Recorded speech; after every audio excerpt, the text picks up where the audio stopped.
Welcome मित्रांनो, तुम्हा सर्वांचं स्वागत आहे. मित्रांनो, आज आपण महत्त्वाचे ग्रंथ आणि त्यांचे लेखक याबद्दल अभ्यासणार आहोत. म्हणजेच आजच्या टॉपिकमध्ये आपण बघतो देशातील विविध चळवळींमध्ये सक्रिय भाग घेणाऱ्या तसंच विविध समाज सुधारणा करणारे जे काही महत्त्वाचे समाजसुधारक आहेत, थोर क्रांतिकारक आहेत, थोर समाजसुधारक आहेत, त्या सगळ्यांची आपण जे काही ग्रंथसंपदा आहे त्यांनी लिहिलेले काही ग्रंथ आहे त्याबद्दल अभ्यासणार आहोत. आणि महत्त्वाची गोष्ट म्हणजे हे जे थोर समाजसुधारक आहेत, ग्रंथ लिहिणारे लेखक आहेत, तर आपण बघतो यांचे जे ग्रंथ आहे मित्रांनो त्या एका प्रत्येक टॉपिकवर समाजामध्ये PhD करणारे भरपूर लोक आपल्याला सापडतील. परंतु इथे आपल्याला काय करायचं आहे, फक्त परीक्षाभिमुख महत्त्वाच्या गोष्टी आपल्याला अभ्यासायच्या आहेत, ज्या परीक्षेमध्ये विचारल्या जातात अशाच गोष्टी आपण इथे अभ्यासणार आहोत. नाहीतर आपण बघतो की यांचा जो विषय आहे तो न संपणार आहे. म्हणजे अशा प्रकारे इतिहास लेखनसुद्धा यांनी केलेलं आहे, परंतु फक्त परीक्षाभिमुख महत्त्वाच्या गोष्टी आपल्याला इथे अभ्यासायच्या आहेत. म्हणून मित्रांनो, महत्त्वाचे लेखक जे आहेत आणि थोर समाजसुधारक जे आहेत त्यांचे महत्त्वाचे ग्रंथ आणि त्यांच्याशी संबंधित पडलेले आजपर्यंत पडलेले प्रश्न त्यांचा ॲनालिसिस करून हे महत्त्वाचे ग्रंथ मी एकत्रित केलेले आहेत आणि आता ते तुमच्यासमोर मी प्रेझेंट करत आहे.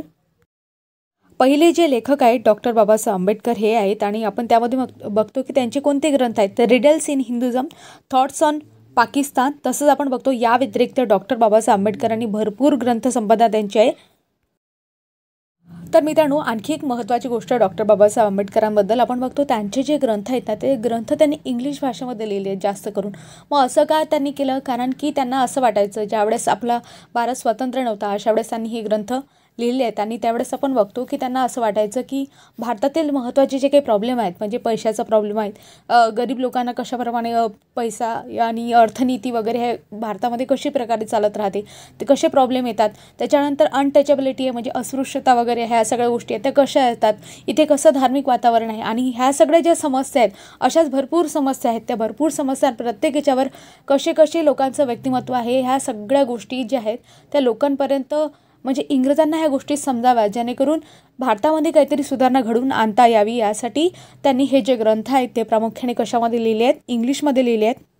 तर मित्रांनो, या व्यतिरिक्त काही ग्रंथ आहेत म्हणजे इथे लिहिलेले आहेत, ते ग्रंथ मी तुम्हाला वाचून दाखवते. त्यामध्ये आपण बघतो कास्ट इन इंडिया महत्त्वाचा आहे, 1916 लिहिलेला त्यांनी ग्रंथ आहे. प्रॉब्लेम ऑफ रुपी, त्याच्यानंतर हा सुद्धा खूप महत्त्वाचा आहे. प्रॉब्लेम ऑफ रुपीच्या बाबतीत मी तुम्हाला आणखी काही गोष्ट सांगते. तर मित्रांनो, प्रॉब्लेम ऑफ रुपी हा जो ग्रंथ आहे तर डॉक्टर बाबासाहेब आंबेडकरांनी मार्च 1923 जेव्हा त्यांना लंडन स्कूल ऑफ इकॉनॉमिक्स या संस्थेने डॉक्टर ऑफ सायन्स म्हणजे DSc, डॉक्टर ऑफ सायन्स याचा अर्थ होतो DSc ही पदवी मिळवली होती. त्यासाठी मित्रांनो त्यांनी कोणता प्रबंध लिहिला होता, तर लक्षात ठेवा, the problem of rupee, its origin and it's solution. म्हणजे त्यांनी या ग्रंथामध्ये काय सांगितलं होतं की पैशाचा प्रॉब्लेम कसा तयार होतो आणि त्याचा उगम कुठून होतो आणि त्यावर काय सोल्युशन असायला पाहिजे. आणि हा जो ग्रंथ त्यांनी सादर केला होता कुठे, तर लंडन विद्यापीठामध्ये हा प्रबंध त्यांनी सादर केला होता. आणि याच्यासाठी त्यांना काय भेटलं, तर काय DSc, लंडन विद्यापीठाची DSc ही पदवी मिळाली आणि हे पदवी मिळवणारे ते पहिले भारतीय होते. आणि मित्रांनो, हा जो प्रबंध आहे 1947 आपण बघतो history of Indian currency and banking म्हणून प्रसिद्ध झाला. यावर सुद्धा प्रश्न पडलेले आहेत म्हणून ही गोष्ट मी इथे घेतली. तसंच मित्रांनो, आणखी काही ग्रंथ आहेत त्यामध्ये the untouchable, Ranade, Gandhi, Jinnah, thoughts on linguistic state, the children of Indian ghetto, riddles in Hinduism, Buddha and his Dhamma. Buddha आणि हिज धम्म यावर सुद्धा प्रश्न पडलेला आहे. बुद्धा अँड हिज धम्म हा 1957 म्हणजे डॉक्टर बाबासाहेब आंबेडकरांचा शेवटचा हा ग्रंथ होता आणि त्यांच्या मृत्यूनंतर हा प्रसिद्ध झाला. यावर सुद्धा प्रश्न पडलेला आहे की कोणता ग्रंथ, बुद्ध अँड हिज धम्म. तसंच आपण बघतो तर डॉक्टर बाबासाहेब आंबेडकरांनी एक ग्रंथ लिहिला आहे जो महात्मा फुले यांना अर्पण केलेला आहे, तो म्हणजे हू वेअर द शूद्राज हा जो ग्रंथ आहे तो डॉक्टर बाबासाहेब आंबेडकरांनी महात्मा फुले यांना अर्पण केलेला आहे. तसेच मित्रांनो, महत्त्वाची गोष्ट, बरेचसे विद्यार्थी मित्र PDF मागतात पण माझ्याकडे एवढा वेळ नसतो कारण बाकीच्या सगळ्या गोष्टी असतात त्या मॅनेज कराव्या लागतात. म्हणून आपण बघतो आणि PDF मागण्यापेक्षा एकतर मित्रांनो तुम्ही जर हे लेक्चर ऐकलं आणि ते स्वतः हँड रिटन केलं आणि तुमच्या गोष्टी तुम्ही जास्त लक्षात राहतात. म्हणजे PDF जरी समजा एखाद्या वेळेस मी प्रोव्हाइड केली तरी PDF काय मिळणार आहे, ज्या गोष्टी मी लिहिलेल्या आहेत त्याच, परंतु मी ज्या गोष्टी या PDF व्यतिरिक्त तुम्हाला इथे सांगते त्या तुम्हाला PDF मिळणार नाहीत. म्हणून ज्या गोष्टी मी इथे सांगते त्या महत्त्वाच्या असतात आणि त्या नोट करून घ्या. कुठेतरी त्याचा रेफरन्स असतो, PYQशी कुठेतरी गोष्टी पडलेल्या असतात आणि संदर्भ येऊ शकतो आजूबाजूचा, म्हणूनच ह्या गोष्टी मी तुम्हाला सांगत असते. कारण मित्रांनो, माझ्याकडे सुद्धा हजारो PDF आहेत, परंतु त्या आजपर्यंत मी कधीच रीड केल्या नाही. म्हणून मी माझ्या अनुभवातून तुम्हाला ह्या गोष्टी सांगत आहे. तुमची स्ट्रॅटेजी वेगळी असू शकते, असू देत. तर आपण बघत होतो की डॉक्टर बाबासाहेब आंबेडकरांनी भरपूर ग्रंथ लिहिले आणि त्यांचा एक महत्त्वाचा ग्रंथसुद्धा राहिलेला आहे. त्यामध्ये आपण बघतो प्राचीन भारतातील व्यापार. 1915 साली काय झालं होतं, त्यांना MA ची पदवी मिळाली. MA ची पदवी मिळाली तर ती कोणत्या विद्यापीठातून मिळाली? कोलंबिया विद्यापीठातून. कोलंबिया विद्यापीठातून मिळाली आणि त्यात महत्त्वाची गोष्ट की त्यांनी कोणता प्रबंध सादर केला होता ज्यामुळे त्यांना MA ची पदवी मिळाली. तर त्यांनी प्राचीन भारतातील व्यापार म्हणजे administration finance of east India company हा प्रबंध त्यांनी कोलंबिया विद्यापीठामध्ये सादर केला होता आणि त्यासाठी त्यांना MA ची पदवी मिळाली होती. तर मित्रांनो, अशा प्रकारे डॉक्टर बाबासाहेब आंबेडकरांची काही ग्रंथसंपदा महत्त्वाची ग्रंथसंपदा आपण बघितली. आता समोर आपण महात्मा फुले यांच्याबद्दल काही परीक्षाभिमुख महत्त्वाची ग्रंथसंपदा आहे, ती अतिशय महत्त्वाची आहे, ती आपण बघणार आहोत. जसं आपण त्यामध्ये बघतो सार्वजनिक सत्यधर्म, ब्राह्मणांचे कसब आणि गुलामगिरी ही महात्मा फुले यांची महत्त्वाची ग्रंथसंपदा आहे. तर या व्यतिरिक्त काही महत्त्वाच्या गोष्टी तुम्हाला सांगते. त्यांनी तृतीय रत्न नावाचं साहित्यसुद्धा लिहिलं, म्हणजे ते नाटक होतं आणि त्यांच्यामध्ये नाटक कशासाठी केलं होतं? तृतीय रत्न नाव लक्षात घ्या. 1855ची गोष्ट आहे. त्यावेळेस पुरोहितांकडून शूद्रांची जी काही पिळवणूक केली जात होती त्याचं वर्णन त्यामध्ये आपल्याला आढळते. कशामध्ये? तृतीय रत्न. त्याच्यानंतर ब्राह्मणांचे कसब हे महत्त्वाचा जो ग्रंथ आहे त्यामध्ये आपण बघतो संधी साधू जे काही ब्राह्मण असतात त्यांच्यावर कशा प्रकारे ते कशा कारवाई करतात त्यांच्यावर त्यांनी प्रकाश टाकला होता. म्हणजे संधी साधू कशा ठिकाणी कशा प्रकारे संधी साधायची हे ब्राह्मणांना त्यावेळेस बरोबर जमायचं. त्यावर प्रकाश टाकण्यासाठी त्यांनी लिहिला तो ग्रंथ कोणता? ब्राह्मणांचे कसब. नंतर गुलामगिरी हा प्रश्न खूप वेळा पडलेला आहे. यावर गुलामगिरी कशासाठी? हा जो ग्रंथ आहे गुलामांना दास्यत्वातून मुक्त करणाऱ्या अमेरिकन जनतेला समर्पित केलेला आहे. लक्षात ठेवा मित्रांनो, इथे तुम्हाला गोष्ट विचारू शकतात की हा जो ग्रंथ आहे तो कोणत्या जनतेला समर्पित केलेला आहे? भारतीय की अमेरिकन की इंग्लंड की रशियन, अशा प्रकारे प्रश्न विचारू शकतात. तर लक्षात ठेवा गुलामगिरी हा जो ग्रंथ आहे हा गुलामांच्या दास्यत्वातून मुक्त करणाऱ्या अमेरिकन जनतेला समर्पित केलेला आहे. महत्त्वाची गोष्ट आहे, मी परत रिपीट करते. हा जो ग्रंथ आहे गुलामांना दास्यत्वातून मुक्त करणाऱ्या अमेरिकन जनतेला समर्पित केलेला आहे. या व्यतिरिक्त मित्रांनो, शेतकऱ्यांचा आसूड हा सुद्धा महत्त्वाचा महात्मा फुले यांचा ग्रंथ आहे. आणि शेतकऱ्यांचा आसूड यामध्ये नेमकं काय सांगितलं आहे? तर शेतकऱ्यांच्या दयनीय स्थितीचे वर्णन त्यांनी केलेलं आहे. त्याचप्रमाणे इशारासुद्धा ग्रंथ लिहिला आहे. इशारा ग्रंथ कशासाठी? न्यायमूर्ती रानडेंनी काय सांगितलं होतं त्यावेळेस की न्यायमूर्ती रानडे म्हणत की त्यांच्या 30 वर्षापेक्षा हल्ली शेतकऱ्यांची स्थिती चांगलेली आहे. म्हणजे आणि या मताचं खंडन करण्यासाठी या ग्रंथाची निर्मिती कोणी केली होती? इशारा या ग्रंथातून त्यांनी रानडे होते त्यांच्या मताचं खंडन केलं. त्यासाठी महात्मा फुलेंनी इशारा हा ग्रंथ लिहिला. म्हणजे तुम्हाला समजायला पाहिजे इशारा ग्रंथ कोणासाठी होता की रानडे यांनी सांगितलं होतं 30 वर्षापेक्षा हल्ली शेतकऱ्यांची स्थिती चांगली आहे असं त्यावेळेस म्हटलं होतं. त्या स्टेटमेंटचं त्यांनी खंडन केलं आणि त्यांनी म्हटलं आणि त्यासाठी त्यांनी इशारा हा ग्रंथ लिहिला. त्यामधून बाकीच्या गोष्टी उमटतात. तसंच आपण बघतो सार्वजनिक सत्यधर्म. सार्वजनिक सत्यधर्म ही जी आहे ती निर्माताची संकल्पना आहे. त्यामध्ये आपण बघतो विश्वकुटुंबाची संकल्पना आहे. त्यामध्ये कसा समता स्वातंत्र्य बंधुता या सगळ्या गोष्टींवर समाजरचना कशी असावी हे त्यामध्ये त्यांनी सांगितलेलं आहे. तसंच आणखी एक ग्रंथ आहे सत्सारमधून सामाजिक प्रश्नांना त्यांनी वाचा फोडलेला आहे. अशा प्रकारे मित्रांनो महत्त्वाचे ग्रंथ आहेत. मी आता महात्मा फुलेंचे इथे जरी काही गोष्टी नमूद नसल्या तरी तुम्ही नमूद करून घ्याल की महात्मा फुले जे ग्रंथ आहे मी परत एकदा रिवाईज करते. तृतीय रत्न आहे ते नाटक आहे. तृतीय रत्न कशासाठी? पुरोहितांकडून शूद्रांची केलेली पिळवणूक याचं वर्णन करण्यासाठी. नंतर आपण बघतो शिवाजीराजे भोसले यांचा पोवाडासुद्धा त्यांनी लिहिलेला आहे. ब्राह्मणांचे कसब, गुलामगिरी, शेतकऱ्यांचा आसूड, सत्सार, इशारा, सार्वजनिक सत्यधर्म हे जे आहेत महात्मा फुले यांचे महत्त्वाचे ग्रंथ आहेत. तर मित्रांनो समोर आता आपण लोकमान्य टिळक यांच्याबद्दल बघणार आहोत. लोकमान्य टिळक यांनी काही महत्त्वाचे ग्रंथ लिहिले आहेत. त्यामध्ये ओरायन आणि गीतारहस्य हे त्यांचे प्रमुख ग्रंथ आहेत. ओरायन जो ग्रंथ आपण बघितला, ओरायन हा टिळकांचा संशोधनात्मक निबंध होता म्हणजे प्रबंध होता. त्यामध्ये आपण बघतोय 1842 त्यांनी लंडन येथे होणाऱ्या ओरिएंटल परिषदेसाठी त्याची रचना केली होती. म्हणून ओरायन कशासाठी आहे तर प्रश्न पडू शकतो. तसंच आपण बघतो गीतारहस्य इथे सांगितलं आहे. तर गीतारहस्याचं काय वैशिष्ट्य आहे की गीतारहस्य हा जो आहे ते गीतेवरील भाष्य आहे आणि कर्मयोगपर आहे. आणि आणखी महत्त्वाची गोष्ट हा जो ग्रंथ आहे तो कुठे लिहिला आहे? मंडालेच्या तुरुंगामध्ये असताना त्यांनी या ग्रंथाची रचना केलेली आहे. आणि हा जो ग्रंथ याची जी पहिली प्रत होती ना ती कसबा गणपती आपण बघतो, नंतर पंढरपूरचा विठोबा आणि गुरु अण्णासाहेब पटवर्धन यांना अर्पण केलेला आहे. म्हणजे तुम्हाला यातून भरपूर गोष्टी माहिती पडल्या. लोकमान्य टिळकांचे गुरु कोण होते? आप्पासाहेब पटवर्धन हे होते, असं तुम्हाला यातून काही गोष्टी सूचित झाल्या. तर मित्रांनो, आणखी या व्यतिरिक्त एक महत्त्वाचा ग्रंथ आहे, त्यामध्ये आपण बघतो Arctic home in the Vedas. हा सुद्धा लोकमान्य टिळक यांचा महत्त्वाचा ग्रंथ आहे, Arctic home in the Vedas. Arctic home in the Vedas या ग्रंथामध्ये टिळकांनी नेमकं काय सुचवलं आहे, तर त्या ग्रंथामध्ये त्यांनी सांगितलं होतं, म्हणजे हा जो ग्रंथ आहे प्रामुख्याने आपण बघतो संशोधन प्रबंध आहे. मग या प्रबंधामध्ये त्यांना कल्पना कधी सुचली, तर ते ज्यावेळेस तुरुंगामध्ये होते. मग तुरुंग कोणता? तर येरवड्याच्या तुरुंगामध्ये ज्यावेळेस टिळक होते त्यावेळेस त्यांना एक कल्पना सुचली होती आणि त्यावेळेस त्यांच्या मनामध्ये आलं होतं आणि त्यांनी एक संकल्पना आणि संशोधन केलं. त्यांच्या मते काय होतं की आर्य जे लोक आहेत, आपण बघतो आर्य आहेत, ते आर्य जे लोक आहेत ते उत्तर ध्रुवाच्या ठिकाणी त्यांचं मूळ स्थान असावं, म्हणजे उत्तर ध्रुवाच्या प्रदेशात असलं पाहिजे अशी त्यांची कल्पना होती. आणि म्हणजे असं त्यांनी अनुमान काढलं आणि याच्या आधारे त्यांनी वेदांच्या रचनाच्या आधारे हे मांडण्याचा प्रयत्न केला आणि त्यासाठी Arctic home in the Vedas हा ग्रंथ लिहिला. आणि कशाच्या बाबतीत होता? आर्यांच्या बाबतीत होता, त्यांच्या मूळ स्थानाबाबतीत होता, म्हणून महत्त्वाची गोष्ट आहे. आणि कुठे लिहिला? तर तुरुंगामध्ये. कोणतं तुरुंग? येरवड्याच्या तुरुंगामध्ये. मग तुम्हाला प्रश्न विचारू शकतात की येरवड्याच्या तुरुंगात कोणता ग्रंथ लिहिला, मंडालेच्या तुरुंगात कोणता ग्रंथ लिहिला, म्हणजे ह्या सगळ्या गोष्टी तुम्हाला माहिती असायला पाहिजेत. समोर आपण बघतो आणखी एक महत्त्वाची गोष्ट की अवंतिकाबाई गोखले यांच्या बाबतीत. म्हणजेच अवंतिकाबाई गोखले यांनी काय केलं होतं? महात्मा गांधीजींचं चरित्र यावर ग्रंथ लिहिला होता. काय म्हणत आहे मी? अवंतिकाबाई गोखले आहेत, त्यांनी महात्मा गांधीजींच्या चरित्रावर ग्रंथ लिहिला होता. परंतु हा जो ग्रंथ आहे याला जी प्रस्तावना होती ना, ती प्रस्तावना कोणी दिली होती? टिळकांनी दिली होती. म्हणजे अवंतिकाबाई गोखले यांनी महात्मा गांधीजींच्या चरित्रावर ग्रंथ लिहिला, पण त्याला प्रस्तावना देण्याचं काम कोणी केलं? टिळकांनी केलं. मग टिळकांच्या बाबतीत आहे म्हणून मी तुम्हाला म्हणजे ह्या गोष्टी इथे सांगितल्या.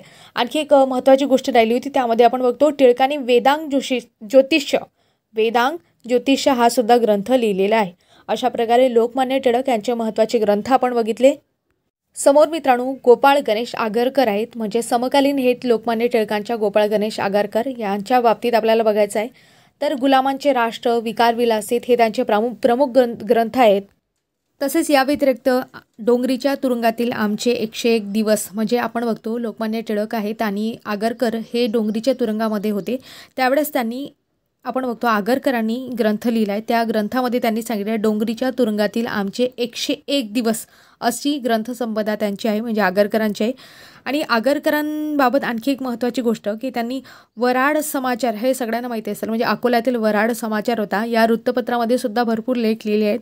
तसंच मित्रांनो त्यांच्या संपादकामध्ये आपण बघतो संपादनामध्ये वाक्यमीमांसा, वाक्याचे पृथक्करण, गुलामगिरीचे शस्त्र, तसंच आपण बघतो की जे काही शेठ माधवदास रघुनाथदास आहे आणि बाई धनकुवरबाई होती यांचं पुनर्विवाहाचं जे काही चरित्र होतं त्याबद्दल सुद्धा लिहिलेलं आहे. नंतर सुधारकांतील निवडक निबंधसुद्धा आहे. केसरीमध्ये त्यांनी काही निवडक निबंध लिहिले, ते सुद्धा त्यांची काही ग्रंथसंपदा आहे. अशा प्रकारे महत्त्वाच्या गोष्टी आहेत. आता तुम्हाला एक महत्त्वाची गोष्ट सांगते की त्यामध्ये त्यांनी विकार विलासित हे त्यांची ग्रंथसंपदा आहे असं मी तुम्हाला सांगितलं.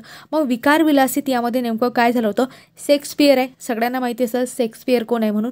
तर शेक्सपियरच्या हॅम्लेटचे मराठी भाषांतर करणारे व्यक्ती ते होते आणि त्यांनी कशामध्ये रूपांतर केलं? ते विकार विलासित या ग्रंथामध्ये त्यांनी रूपांतर केलं. कशाचं? शेक्सपियरच्या हॅम्लेटचे मराठी भाषांतर असं म्हणून सुद्धा विकार विलासितला ओळखलं जाते. समोर मित्रांनो आपण विदा सावरकर यांच्याबद्दल बघणार आहोत. विदा सावरकर यांचा अर्थ काय होतो? विनायक दामोदर सावरकर. आणि त्यांचे महत्त्वाचे ग्रंथ कोणते आहेत? हिंदुत्व, हिंदू पद पादशाही हे त्यांचा महत्त्वाचा ग्रंथ. आणि माझी जन्मठेप हा जो ग्रंथ आहे, म्हणजे हा ग्रंथ त्यांचे आत्मचरित्र आहे. म्हणजे तुम्हाला प्रश्न पडू शकतो की विनायक दामोदर सावरकर यांचे आत्मचरित्र कोणतं? तर माझी जन्मठेप हे त्यांचं आत्मचरित्र.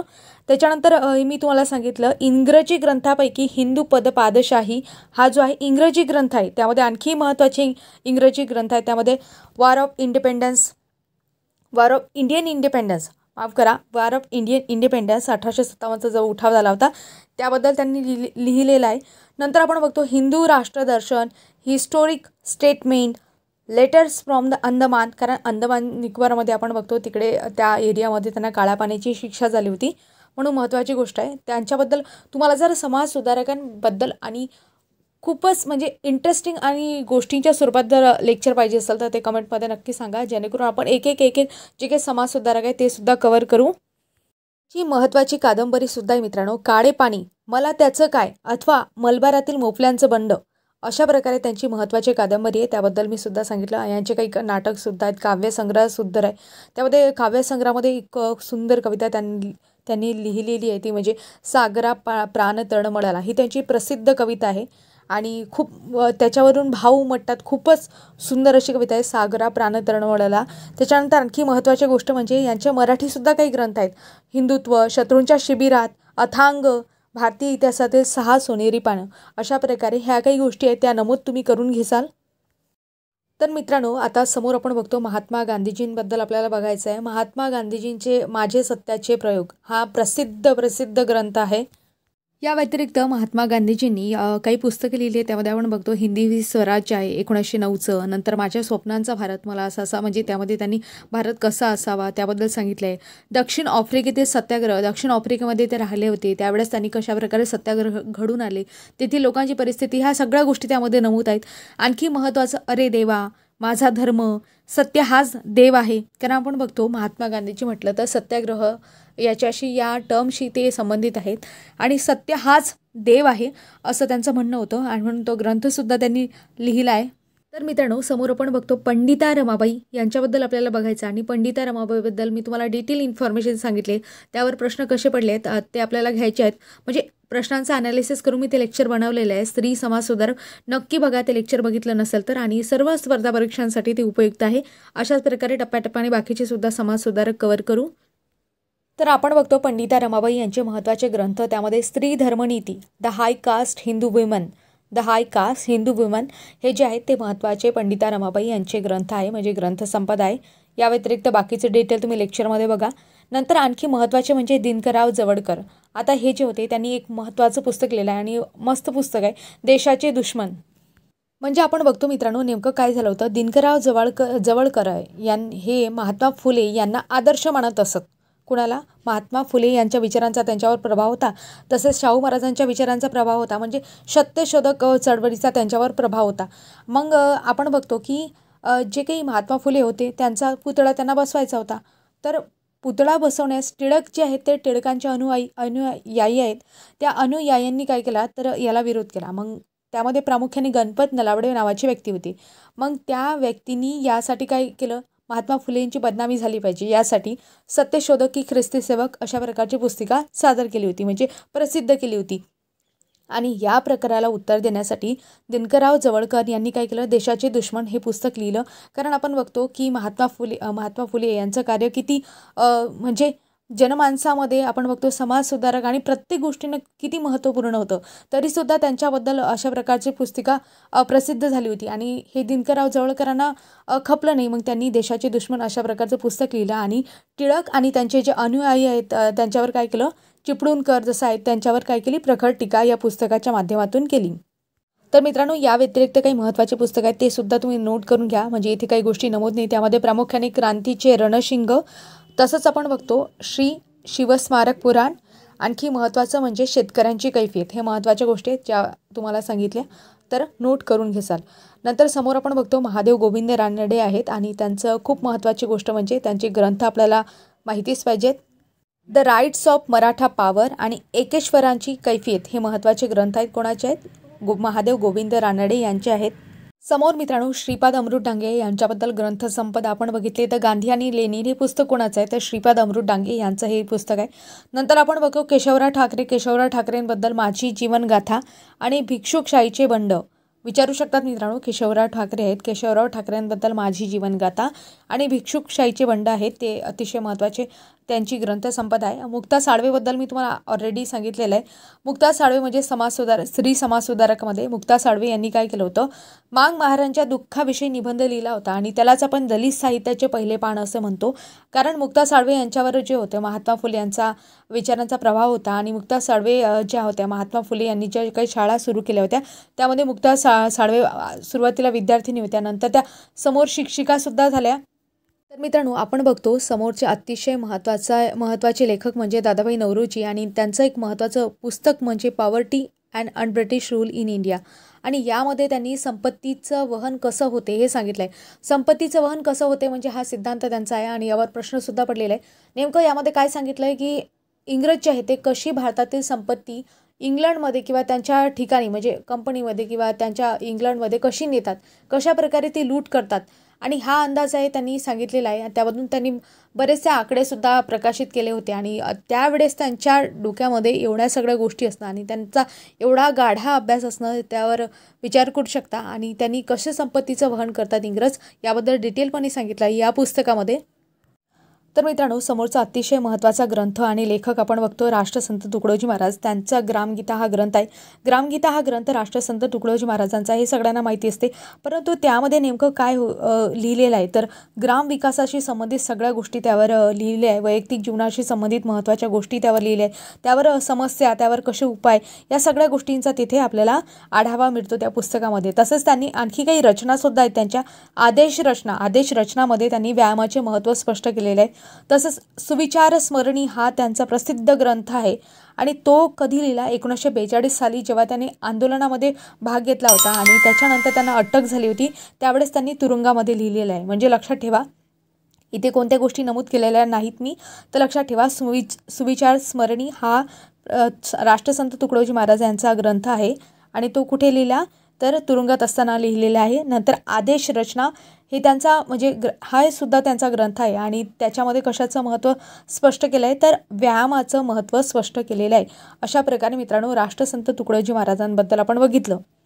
तर मी मित्रांनो तुम्हाला प्रश्न विचारलेला आहे की राष्ट्रसंत तुकडोजी महाराजांना राष्ट्रसंत ही जी पदवी आहे ती कोणी दिली, कुठे दिली आणि महत्त्वाची गोष्ट म्हणजे यांचं पूर्ण नावसुद्धा तुम्हाला सांगायचं आहे. समोर मित्रांनो लोकहितवादी यांच्याबद्दल आपण पाहू. लोकहितवादी कोणाला म्हटलं जाते हे सुद्धा कमेंटमध्ये सांगण्याचा प्रयत्न करा. तर त्यांचे महत्त्वाचे ग्रंथ आहे भारतखंड पर्व आणि लक्ष्मीज्ञान हे लोकहितवादी यांचे महत्त्वाचे ग्रंथ आहेत. आणखी लोकहितवादी यांच्याबद्दल आपण बघितलं तर लोकहितवादींचे शतपत्रे असं म्हटलं जातं. म्हणजे शतपत्रे म्हणजे आपण शतक म्हणजे म्हटलं तर 100 म्हणत असतो, परंतु ते पत्र जे होते ना तसं विचारात घेतलं तर 108 होती. म्हणजे शतपत्रे जी होती एकूण 108 होती. तरीसुद्धा त्याचं नाव शतपत्रे आहे, म्हणजे असं लक्षात ठेवा. आणखी महत्त्वाची गोष्ट म्हणजे यांचे काही आणखी लिखाणसुद्धा आहेत. त्यामध्ये आपण बघतो की लक्ष्मीज्ञान, गीता तत्व, त्याच्यानंतर भारतखंड पर्व, नंतर भरपूर ग्रंथ आहेत त्यांच्याबद्दल आपण बघितलं. लंकेचा इतिहास, कलियुग, जातीभेद, गुजरात देशाचा इतिहास, होळीविषयी उपदेश सांगितले आहे, ऐतिहासिक गोष्टी सांगितल्या आहेत, त्यामध्ये पानिपतची लढाई, पृथ्वीराज चौहानचा इतिहास त्यांनी सांगितला आहे, स्थानिक स्वराज्य संस्थांची व्यवस्था कशी आहे पुण्यामधली ते सुद्धा सांगितलेलं आहे. परंतु तुम्ही काही गोष्टी आहेत ते महत्त्वाच्या लक्षात घ्या. त्यामध्ये लक्ष्मीज्ञान आणि गीता तत्व तसंच भारतखंड पर्व हे महत्त्वाचे ग्रंथ आहेत ते लक्षात घ्या. म्हणजे तसं आपण बघितले तर ग्रंथसंपदा खूप सारी आहे. त्याच्यानंतर वृत्तपत्रातूनही खूप सारं लिखाण केलेलं आहे. म्हणूनच त्यांना आपण म्हणतो महाराष्ट्रातील धर्मप्रबोधन आणि वैचारिक प्रबोधनाचा पाया घालणारे समाजसुधारक म्हणून त्यांना ओळखलं जाते. आणि इतकी ग्रंथसंपदा आहे की ते आता म्हणजे ते आपण सांगू शकत नाही. आणि परीक्षेच्या दृष्टिकोनातून जे काही गोष्टी महत्त्वाच्या आहेत त्या मी तुम्हाला सांगितल्या. तर लक्षात ठेवा मित्रांनो, तुम्हाला लोकहितवादी कुणाला म्हटले जाते हे कमेंटमध्ये सांगायचं आहे. तसंच त्यांना एक शॉर्टकट नावसुद्धा आहे, म्हणजे मूळ नाव म्हणतो आपण त्याला, ते सुद्धा तुम्हाला कमेंट बॉक्समध्ये सांगायचं आहे. समोर आपण बघतो काशीबाई कानिटकर आहे आणि काशीबाई कानिटकरांची पहिली जी कादंबरी होती रंगराव ही महत्त्वाची मराठीमधील कादंबरी होती आणि मराठी साहित्यातील स्त्रीनी लिहिलेली ही पहिलीच कादंबरी आहे म्हणून याची ओळख आहे. आता काशीबाई कानिटकरांबद्दल मी तुम्हाला डिटेलपणे सांगितलं आहे. स्त्री समाज सुधारक नावाचं लेक्चर घेतलेलं आहे, नक्की बघा, अतिशय महत्त्वाचं लेक्चर आहे. म्हणजे काय झालं होतं, काशीबाई कानिटकर होत्या त्या खूप अडाणी होत्या आणि म्हणजे त्यांचं लग्न जे आहे ते गर्भश्रीमंत म्हणजे खूप श्रीमंत होते ते आणि त्याचबरोबर खूप विद्वान होते अशा पुरुषाशी झाला होता. आणि नंतर मग त्यांच्या पतींनी त्यांना सगळ्या गोष्टी शिकवल्या आणि कुठे पण जात होते ते सोबत जात होते. अतिशय महत्त्वाचं आहे. तर त्यावर सुद्धा प्रश्न पडलेले आहेत तर लक्षात ठेवा. या व्यतिरिक्त काशीबाई कानिटकरांनी भरपूर ग्रंथसुद्धा लिहिलेले आहेत. त्यांनी या व्यतिरिक्त आपण बघतो पालखीचा गोंडा आहे, आनंदीबाईची चरित्र म्हणजे, आणि नंतर चांदण्यातील गप्पा हा त्यांचा प्रकाशित झालेला पहिला कथासंग्रह होता आणि हा प्रकाशित झाला होता, त्यामुळे त्यांना पहिल्या कथा लेखिका म्हणून सुद्धा प्रसिद्धी मिळाली होती. म्हणून लक्षात ठेवा, काही महत्त्वाच्या फॅक्ट्स आहेत. तसेच त्यांच्या गोष्टी आपण बघतो विविध ज्ञानविस्तार आहे, धर्मजागृती या मासिकातूनही त्यांनी काही कथा ज्या होत्या त्या प्रकाशित केल्या होत्या. आता समोर मित्रांनो अतिशय महत्त्वाच्या त्या म्हणजे लक्ष्मीबाई टिळक यांच्याबद्दल आपल्याला बघायचं आहे. तर लक्ष्मीबाई टिळक जे आहेत तर त्यांनी स्मृतिचित्रे म्हणजे हे त्यांचं आत्मकथन आहे आणि या आत्मकथनातून त्यांनी ज्या काही तत्कालीन ब्राह्मण स्त्रिया होत्या त्यांच्यावर कसं शोषण होत होतं, कसं देवधर्म कर्मकांड यांच्या नावावर त्यांना म्हणजे कसे लुबाडत असत, कशाप्रकारे त्यांच्यावर अन्याय होत असत, या सगळ्या गोष्टींवर प्रकाश टाकला होता. कशामधून? स्मृतिचित्रे या त्यांच्या आत्मचरित्रातून. ही आत्मचरित्र आहे, लक्षात ठेवा. कधी कधी प्रश्न पडतो हे त्यांचं काय आहे, कथालेखन आहे, नाटक आहे, नंतर आत्मचरित्र आहे, आणखी एक चौथा वेगळा ऑप्शन देतील, अशा प्रकारे तुम्हाला प्रश्न पडू शकतो. म्हणून महत्त्वाची गोष्ट आहे. तर मित्रांनो, आता समोर आहे सावित्रीबाई फुले आणि सावित्रीबाई फुलेंबद्दल मी तुम्हाला खूप डिटेलपणे सांगितलेले आहे. त्यांचे जे ग्रंथ आहेत त्या सगळ्या गोष्टी आहेत, नक्की ते लेक्चर बघा. म्हणजे महिला समाजसुधारक, आणि मी तुम्हाला सांगितलं आहे टप्प्याटप्प्याने आपण सर्व समाजसुधारक कव्हर करू. म्हणजे तुमची कोणतीही गोष्ट खाली जाता कामा नये. स्किप करू नका, कुठलीच गोष्ट स्किप करू नका. जेवढं तुम्ही स्किप कराल सांगता येत नाही उद्या प्रश्न कशावर पडेल. एखादी गोष्ट तुम्ही स्किप केली आणि त्यावर प्रश्न पडला तरी अशामुळे काय जात असते, मेरिट जात असते, किंवा कट ऑफच्या वेळेस एक एक मार्क खूप महत्त्वाचा असतो आणि अशा वेळेस आपल्याला मग नंतर ही संधी जी असते ना ते परत येत नाही. तर मित्रांनो, आपण बघतो सुबोध रत्नाकर आहे. सुबोध रत्नाकर या ग्रंथामध्ये नेमकं काय आहे तर 52 काव्य रचना केलेले आहेत, ज्यामध्ये इतिहास आणि तसंच महात्मा ज्योतिबा फुले आहेत यांचे जे काही कार्य आहे ते काव्यरूपाने मांडलं गेलेलं आहे, असं सुबोध रत्नाकरमध्ये मांडण्यात आलेलं आहे. नंतर आपण बघतो त्यांचे बरेचसे गोष्टी आहेत, ज्यांच्या जसं आपण बघतो काव्य फुले नावाची कविता संग्रह त्यांचा होता, त्यामध्ये 41 कविता आहेत आणि शूद्र अतिशूद्र जे आहेत त्यांच्या स्थितींचं वर्णन त्यामध्ये केलेलं आहे. नंतर आपण बघतो इरावती कर्वे आहेत. इरावती कर्वे मित्रांनो अतिशय महत्त्वाचे आहेत.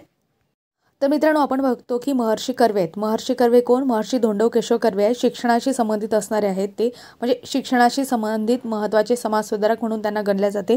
तर आपण बघतो की इरावती कर्वे जे आहेत त्यांच्या सून होत्या आणि सून होत्या म्हणजे कोणाच्या पत्नी? दिनकरराव धोंडो कर्वे आहेत, त्यांच्या पत्नी त्या होत्या. आणि त्यांनी काय केलं तर बरेचसे ग्रंथ लिहिले. त्यामध्ये आपण बघतो युगांतसुद्धा आहे, महाभारतावरील ग्रंथ लिहिले आहे. तसंच land and people of Maharashtra, हे तर मी तुम्हाला सांगितलंच. म्हणजे Maharashtra land and people it's people असं सुद्धा त्याचा उलटपालट विचारू शकतात. नंतर आपण बघतो हिंदू सोसायटी इंटरप्रिटेशन, तसंच किनशिप ऑर्गनायझेशन इन इंडिया, हे सुद्धा त्यांचे महत्त्वाचे काही ग्रंथ आहेत. समोर आपण बघतो मित्रांनो मिसेस फेरार यांचे ग्रंथ, त्यामध्ये कुटुंब प्रवर्तक नीती हा त्यांचा महत्त्वाचा ग्रंथ आहे, म्हणून लक्षात ठेवा. आता समोर आपण बघतो की अनुताई वाघ आहे आणि यांच्याबद्दल आपल्याला महत्त्वाचा ग्रंथ आहे कोसबाडच्या टेकडीवरून, हा त्यांचा महत्त्वाचा ग्रंथ आहे. आणि यामध्ये जे काही कोसबाडचे लोक होते त्याचं वास्तव दर्शन घडवते. म्हणजे आपण बघतो कोसबाडच्या टेकडीवर आदिवासींसाठी उन्नतीसाठी एक संस्था स्थापन त्यांनी केली होती अनुताई वाघ यांनी. आणि अनुताई वाघ यांनी जी प्रेरणा आहे ती प्रेरणा ताराबाई मोडक यांच्या सहवासातून घेतली होती, म्हणून महत्त्वाची गोष्ट आहे. आणि आदिवासींशी संबंधित त्यांनी संघटना स्थापन केली होती, म्हणून लक्षात असू द्या.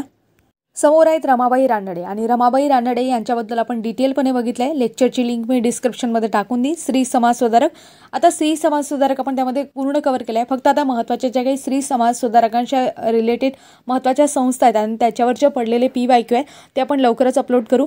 तर आता समोरचे जे काही समाजसुधारक आहेत किंवा ग्रंथलेखक आहेत ते आहेत वीरा शिंदे. आणि वीरा शिंदे यांनी कशावर काम केलेलं आहे? अस्पृश्यतेवर काम केलेलं आहे. म्हणजे हा समाजातला सगळ्यात म्हणजे आपण बघू शकतो की सगळ्यात चर्चेचा मुद्दा आणि त्यावेळेचा अस्पृश्यता, त्या गोष्टीवर त्यांनी काम केलं आहे. आणि भारती म्हणून त्यांनी एक ग्रंथ लिहिला आहे, भारतीय अस्पृश्यतेचा प्रश्न. तसंच त्यांच्याबाबत एक आणखी महत्त्वाचा ग्रंथ माझ्या आठवणी व अनुभव, हा सुद्धा वीरा शिंदे यांच्याबद्दल महत्त्वाचा ग्रंथ आहे. म्हणजे माझ्या आठवणी व अनुभव हे त्यांचं आत्मचरित्र आहे. आणि आणखी अनटचेबल इंडिया, हिस्ट्री ऑफ परिहास, हिंदुस्थानातील उदार धर्म, हे त्यांचे काही महत्त्वाचे ग्रंथ आहेत. आणि प्रसिद्ध लेखसुद्धा आहेत त्यांचे. मराठ्यांची पूर्वपेटिका, भागवत धर्माचा विकास कसा घडून आला, स्त्रियांच्या सक्तीच्या शिक्षणासाठी त्यांनी आग्रह केला होता, गुन्हेगारी जातीची सुधारणा, अशा प्रकारे महत्त्वाचे जे काही लिखाण आहे त्यांनी केलं होतं. समोर आपण बघणार आहे मित्रांनो महत्त्वाचे लेखक भाऊदाजी लाड आहेत. तर मित्रांनो, त्यांना धन्वंतरी या नावाने सुद्धा ओळखत असतात. आता धन्वंतरी का बरं ओळखत असतात? कारण की कुष्ठरोगावर त्यांनी एक चांगलं औषध शोधलं होतं, त्यामुळे त्यांना धन्वंतरी म्हणून त्यांची ओळख झाली. आणि तसं बघितलं तर भाऊदाजी लाड हे गरिबांचे सर्जन होते. म्हणजे डोळ्यामधील मोतीबिंदूच्या शस्त्रक्रियेत सुद्धा ते करत असत, म्हणजे इथपर्यंत ते प्रगत होते. तर मित्रांनो, आता समोर आपण बघतो बाबा पद्मानंदजी यांच्याबाबत आपण बघितलं तर म्हणजे यांचं संपूर्ण नाव आपण बघितलं तर बाबा पद्मानंदजी मुळे असं होतं. आणि यांनी यमुना पर्यटन नावाची कादंबरी लिहिली आणि मराठीतील पहिली कादंबरी होती. म्हणजे कशी एका पुरुषाने लिहिली आणि एका स्त्रीने लिहिलेली मराठीतील पहिली कादंबरी कोणती हे कमेंट बॉक्समध्ये सांगायचं आहे. म्हणजे या लेक्चरमध्ये मी तुम्हाला सांगितलं आहे की एका स्त्रीने लिहिलेली मराठीतील पहिली कादंबरी कोणती, आणि त्यांनी आणखी काही प्रकाशनसुद्धा केलं होतं ते सुद्धा तुम्हाला सांगायचं आहे. म्हणजे या लेक्चरमध्ये तुम्ही मनपूर्वक ऐकलं असेल, लक्षपूर्वक ऐकलं असेल तर त्या गोष्टीचं उत्तर तुम्हाला येईल. तर मी तुम्हाला सांगत होती बाबा पद्मानंदजी यांनी यमुना पर्यटन नावाची मराठी पहिली कादंबरी लिहिली. आणि आपण बघतो या कादंबरीमध्ये नेमकं काय होतं तर हिंदू ज्या काही विधवा असतील त्यांच्या दुःखद स्थितीचं वर्णन या कादंबरीमध्ये करण्यात आलं होतं. आणि या व्यतिरिक्त आपण बघितलं तर बाबा पद्मानंदजी यांचं काही आत्मचरित्रसुद्धा आहे. म्हणजे आत्मचरित्रामध्ये आपण बघतो की आपण ख्रिस्ती का आणि कसे झालो हे सांगण्यासाठी, म्हणजे त्यांनी ख्रिस्ती धर्म स्वीकारला होता. आता मित्रांनो, तुम्हाला जर माहिती असेल इतिहासाशी संबंधित की अशी कोणते व्यक्ती आहेत आणि किती व्यक्ती आहेत की ज्यांनी इतिहासामध्ये जवळजवळ ख्रिस्ती धर्म स्वीकारलेला आपल्याला पाहायला मिळतो. म्हणजे याआधी मी तुम्हाला 2-3 व्यक्तींची नावं सांगितलेले आहेत. तर बघा, तुम्हाला सांगता आलं तर नक्की सांगा की याआधी कोणत्या समाजसुधारकांनी ख्रिस्ती धर्म स्वीकारलेला आहे. आणि या प्रश्नाचं उत्तर नाही आलं तर मी कमेंट बॉक्समध्ये टाकून देईल. फक्त मला प्रश्न रिपीट विचारा, म्हणजे मला आठवण राहत नाही यासाठी. तर आपण बघतो बाबा पद्मानंदजींनी कोणतं आत्मचरित्र लिहिलं तर अरुणोदय नावाचं त्यांचं आत्मचरित्र आहे. त्यामध्ये आपण ख्रिस्ती का आणि कसे झालो हे सांगण्यासाठी त्यांनी आत्मचरित्र लिहिलं होतं.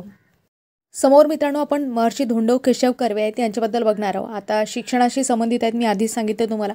आणि यांच्याबद्दल एक इंटरेस्टिंग प्रश्न विचारला जातो आणि महत्त्वाची गोष्ट सगळ्यांना माहिती असायला हवी की महाराष्ट्रातले असून यामध्ये आपण बघतो की त्यांना वयाच्या 100व्या वर्षी म्हणजे शताब्दी होती त्यांची, आणि त्यावेळेस त्यांना भारतरत्न पुरस्कार प्रदान करण्यात आला होता. आणि त्यावेळेस त्यांचं वय होतं 1958. म्हणजे साधारण गोष्ट आहे की त्यांना 1858मध्ये त्यांचा जन्म झाला असेल.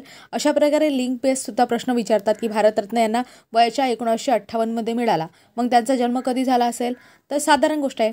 तर कधी झाला असेल तर 1858मध्ये त्यांचा जन्म झाला होता. बरं, आपण काय बघत होतो की महर्षी धोंडो केशव कर्वे आहेत यांचं कोणतं लिखाण आहे किंवा कोणते ग्रंथ आहेत ते आपल्याला पाहायचं होतं. तर मित्रांनो, लक्षात ठेवा, धोंडो केशव कर्वे यांनी कोणता ग्रंथ लिहिलेला आहे तर आत्मवृत्त नावाचा ग्रंथ त्यांनी लिहिलेला आहे, म्हणून लक्षात ठेवा. तर मित्रांनो, समोर आपण महाराष्ट्रातील पहिले समाज प्रबोधनकार व महाराष्ट्रातील पहिले इतिहास संशोधक म्हणून ज्यांची ख्याती आहे अशा बाळशास्त्री जांभेकरांनी कोणता ग्रंथ लिहिला आहे ते बघणार आहोत. तर त्यांनी सारसंग्रह, शून्यलब्धी, संस्थेचे भाषांतर हे महत्त्वाचे त्यांचे ग्रंथ आहेत. तसंच मित्रांनो, आपण बघतो मराठीतील पहिले जे वृत्तपत्र आहे दर्पण वृत्तपत्र यांनी सुरू केलं होतं. आणि दर्पण वृत्तपत्र जे होतं ना ते कोणत्या भाषेमध्ये होतं हे पण विचारतात. ते इंग्रजी आणि मराठी दोन्ही भाषेमध्ये होतं. आणि महत्त्वाची गोष्ट म्हणजे ते मासिक होतं, साप्ताहिक होतं, पाक्षिक होतं की दैनिक होतं, अशा प्रकारचे प्रश्नसुद्धा पडतात. म्हणजे डिटेलमध्ये तुम्हाला ह्या सगळ्या गोष्टी माहिती पाहिजेत. यासाठी जे काही समाजसुधारक आहेत त्यांनी लिहिलेले जे काही महत्त्वाची वृत्तपत्र आहेत किंवा लिहिलेले म्हणजे ज्या वृत्तपत्रासाठी ते काम करत होते ते वृत्तपत्र आपल्याला घ्यायचे आहेत. तसेच शिक्षणाशी संबंधित काही महत्त्वाच्या गोष्टी आहेत त्यासुद्धा आपल्याला घ्यायच्या आहेत. जसं मित्रांनो, आणखी महत्त्वाची गोष्ट म्हणजे की महत्त्वाचे समाजसुधारक आहेत त्यांना कोणत्या उपाध्या मिळालेल्या आहेत. जसं आपण बघतो नाना शंकर शेट आहे, त्यांना का मुंबईचा सम्राट, अनभिक्षित सम्राट असं आपण म्हणतो. मग अशा प्रकारचे भरपूर आहेत की अनभिक्षित राजा कोणाला म्हणतात, म्हणजे सिमिलॅरिटी आहेत पण नावं वेगळे आहेत. अशा भरपूर गोष्टी आहेत, त्या सगळ्या आपल्याला कव्हर करायच्या आहेत. कारण काय होते, समाजसुधारक हा टॉपिक करताना समाजसुधारकांची कार्य तर महत्त्वाचीच आहेत, परंतु त्याबरोबर त्यांनी कोणत्या वृत्तपत्रासाठी काम केलं आहे, त्यांचं लिखाण काय, त्यांचे ग्रंथ काय, त्याच्यानंतर महत्त्वाची गोष्ट म्हणजे त्याच्याशी कार्याशी रिलेटेड कोणत्या संस्था स्थापन झाल्या काय, त्यासुद्धा महत्त्वाच्या आहे. नेमके ते कशासाठी काम करत, स्त्री समाज सुधारणेसाठी, क्रांतिकारक आहेत का, अशा सगळ्या गोष्टी आपल्याला बघायच्या आहे. टप्प्याटप्प्याने आपण सगळ्या गोष्टी कव्हर करू. तर आपण कुठे होतो की मी तुम्हाला सांगत होती बाळशास्त्री जांभेकर आहे. बाळशास्त्री जांभेकरांच्या बाबत आपण ग्रंथ बघत होतो. तर बाळशास्त्री जांभेकर आहे. बाळशास्त्री जांभेकरांनी या व्यतिरिक्त भरपूर ग्रंथ लिहिले आहे. शून्यलब्धी म्हणजे तसं बघितलं मराठी भाषेतलं पहिलं पुस्तक होतं ते. प्राचीन भारतातील शिलालेख व ताम्रपेट यावर त्यांनी लेख लिहिलेला आहे. म्हणजे मराठी भाषेतील पहिलं पुस्तक जर विचारलं गेलं तर शून्यलब्धी म्हणता येईल. नंतर आपण बघतो त्यांनी इंग्लंड देशाची खबर, खंड, ज्योतिषशास्त्र याबद्दल, आणि हे इतके विद्वान होते की त्यांना भरपूर भाषा यायच्या. म्हणूनच मित्रांनो त्यांना बालस्मृती नावाने सुद्धा ओळखले जाते, कारण की लहानपणापासूनच ते खूप बुद्धिजीवी होते, खूप हुशार होते आणि त्यांना भरपूर भाषा यायच्या. म्हणजे मराठी, इंग्रजी, गुजराती, बंगाली, फारसी, जिथे गेले तिथे ती भाषा अवगत करायच्या. म्हणजे एवढं कौशल्य त्यांच्याकडे होतं. आणि त्यांचे ग्रंथ कसे असतील आपण विचार करू शकतो. आणि त्यांना आद्य समाज सुधारक या नावाने ओळखतात, कारण की त्यांनी सामाजिक धार्मिक सुधारणा जी होती ती बुद्धिवादाने तारतम्याने केल्या पाहिजेत अशी भूमिका मांडणारे ते जे होते ते जांभेकर आद्य समाज सुधारक होते. आणि त्यांच्याशी रिलेटेड शेषाद्री प्रकरण आहे, जस्टिस ऑफ पीस त्या पदवी त्यांना बहाल झाले म्हणजे मिळाली आहे. तसंच त्यांनी जसं मी तुम्हाला दर्पण सांगितलं तसंच दिग्दर्शन नावाचं पहिलं मासिकसुद्धा त्यांनी सुरू केलं होतं. म्हणजे पहिलं वर्तमानपत्र पहिलं मासिक सुरू करण्याचा जो काही मान आहे तो बाळशास्त्री जांभेकरांना जातो. त्यांची ग्रंथसंपदा इथे तुम्हाला सांगितलं की शून्यलब्धी, संस्थेचे भाषांतर, सारसंग्रह या व्यतिरिक्त त्यांनी हिंदुस्थानचा इतिहास, हिंदुस्थानचा प्राचीन इतिहास, हिंदुस्थानावरील इंग्रजी राज्याचा इतिहास, ज्ञानेश्वरी, संध्याचे भाषांतर, भूगोलविद्येची नीतितत्वे, पुनर्विवाह प्रकरणं, मानस शक्तीविषयीचे जे काही शोध आहेत ते, तसंच बालव्याकरण, ते व्याकरणकारसुद्धा होते. म्हणून महत्त्वाचे ही काही ग्रंथसंपदा आहे ज्यांच्याबद्दल ती तुम्ही नोट करून घ्याल. तर मित्रांनो, समोर आपण बघतो माधवराव बागल आहे. त्या माधवराव बागल यांचं महत्त्वाचं पुस्तक आहे किंवा ग्रंथ तुम्ही म्हणू शकता, स्वराज्याचा शत्रू. लक्षात ठेवा, माधवराव बागल यांची ग्रंथसंपदा कोणती आहे? स्वराज्याचा शत्रू. समोर तसंच आपण विष्णुशास्त्री पंडित आहेत आणि विष्णुशास्त्री चिपळूणकर यामध्ये अंतर आहे बरं. विष्णुशास्त्री पंडित जे आहेत ते ब्राह्मण कन्या विवाह विचार हे त्यांचं महत्त्वाचं पुस्तक आहे. विष्णुशास्त्री पंडित आपल्या सगळ्यांना तसं बघितलं तर माहितीच आहे की इंदू प्रकाश या साप्ताहिकाचे ते संपादक होते. आणि तसं यांच्याबद्दल महत्त्वाची गोष्ट म्हणजे संस्कृत आणि इंग्रजी भाषेचे ते मोठे जाणकार होते. त्यांच्या वडिलांनी ती भाषा त्यांना शिकवली होती, म्हणजे वडिलांकडून त्यांनी ती भाषा शिकली होती, ते शिकले होते. म्हणजे कोणती? संस्कृत आणि इंग्रजी. आपण बघतो आणखी महत्त्वाची गोष्ट म्हणजे यांचा काही ग्रंथसंपदा आहे. त्यामध्ये मी तुम्हाला काय सांगितलं की ब्राह्मण कन्या विवाह विचार ही एक ग्रंथसंपदा इथे सांगितली. म्हणजे एक स्वदेश हितच्छू या नावाने हे पुस्तक लिहिलेले आहे. कोणतं? ब्राह्मण कन्या विवाह विचार. त्याच्यानंतर ईश्वरचंद्र विद्यासागर आहे. त्यांच्याचप्रमाणे आपण बघतो ते आपण पश्चिम बंगालचे होते, पण त्यांच्याचप्रमाणे विधवा विवाह याच्याबद्दल त्यांनी काही त्यांचे जे पुस्तक होतं ईश्वरचंद्र विद्यासागर यांचा ग्रंथाचा मराठीमध्ये अनुवाद केला. कोणी केला? तर विष्णुशास्त्री पंडितांनी केला. तसंच तुकाराम बाबांच्या अभंगगाथा, पुरुष सूक्त व्याख्या, हिंदुस्थानचा इतिहास, यांचासुद्धा हिंदुस्थानचा इतिहास असं एक पुस्तक होतं, जसं बाळशास्त्री जांभेकरांचं होतं. तसंच संस्कृत आणि धातुकोश, इंग्रजी आणि मराठी कोश अशा प्रकारचे महत्त्वाचे जे काही ग्रंथसंपदा आहे ते कोणाची आहे? तर विष्णुशास्त्री पंडित यांची आहे. तसंच मित्रांनो, आता समोर आपण स्वामी दयानंद तीर्थ आहेत त्यांच्याबद्दल बघणार आहोत. हैदराबाद मुक्ती संग्रामातील आठवणी. तर स्वामी दयानंद तीर्थ त्यांचं मूळ नाव काय हे तुम्हाला सांगायचं आहे, कारण परीक्षेमध्ये यावर प्रश्न पडलेला आहे. हैदराबादमध्ये जे काही मुक्ती संग्राम झालं होतं तर त्याच्याशी संबंधित ते आहेत. म्हणजे मित्रांनो, आपण बघतो आपला महाराष्ट्र तयार होण्यासाठी अनेक लोकांनी बलिदान दिलं आहे, अनेक लोकांचं त्यामागे योगदान आहे. आणि योगदानापैकी एक योगदान म्हणजे स्वामी दयानंद तीर्थ यांचंसुद्धा आहे. त्यांनी हैदराबाद मुक्ती संग्रामातील काही आठवणी आहेत त्यावर एक ग्रंथ लिहिला आहे आणि तेच त्याचं नाव आहे. नंतर आनंदीबाई कर्वे ह्यासुद्धा महत्त्वाच्या आहेत. आनंदीबाई कर्वेंबद्दल मी तुम्हाला आधीच सांगितले. आनंदीबाई कर्वे उर्फ बाया कर्वे असं त्यांना म्हटलं जाते. आणि महर्षी धोंडो केशव कर्वे त्यांच्या त्या पत्नी होत्या.